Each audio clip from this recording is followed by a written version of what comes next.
guys, we're gonna do another better walk around video of this green splitter. Some of you asked for it. We'll get a little bit better details of the features on this machine. Again, I built this thing maybe 7 years ago roughly, and it's all from recycled junkyard parts. Other than the hydraulic components and the engine were bought new. But used this Harbor Freight 13 horse engine for the money. I don't think you can beat them. They're very good running engines, very similar to a Honda. But what we have here, we have a 6-inch 24-inch stroke cylinder, which creates all the power necessary for splitting. We also incorporate larger hoses for better flow. These are 3/4 inch high pressure hoses. We also have a filter on our system, which is a good idea to preserve the life of the pump. We don't want no dirt and contaminants running through the pump. It's very high tolerance. We've built this thing off of a solid H beam.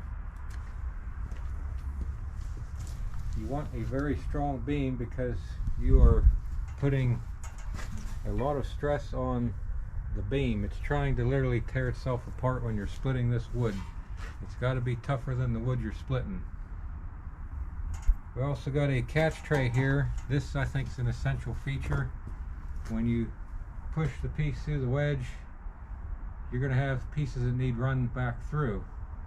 So this will save your back and time from having to stoop over and pick things up off the ground that fell. What we have here is a 4-way wedge. This wedge I had to redesign a couple times.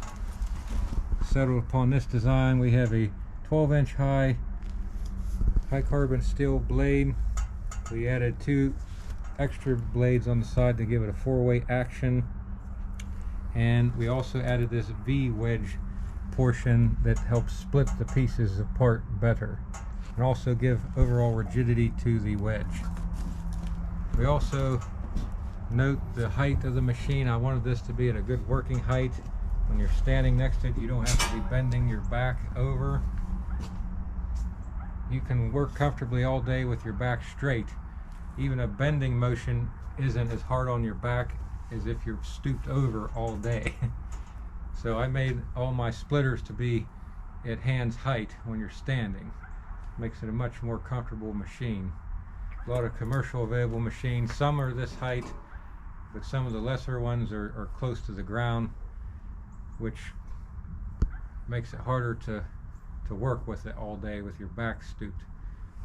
This machine also, we added a Harbor Freight pickup hoist that we modified to put an electric winch on. That has been crucial of picking up these large pieces we split. We get a lot of pieces that nobody else wants to mess with, so we use our log tongs coupled to the winch to pick them up. Saves our back. You always got to think of easier ways to do the job. Like these pieces right here.